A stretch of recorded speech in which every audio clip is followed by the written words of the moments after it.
Hi everyone, my name's Amy from Subaru Colin Appleyard.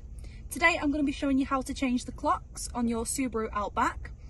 As you'll all know, the clocks have gone back now and it's getting darker earlier. As you see here at the time, it's currently 5:30. This is the right time, but I'm going to show you should yours be incorrect. So on your screen here, you're going to go into settings. You want to be on general and you're going to click clock. You'll click time settings. Now as you can see, it's already on auto, so it'll do it itself and the clocks go back or forwards.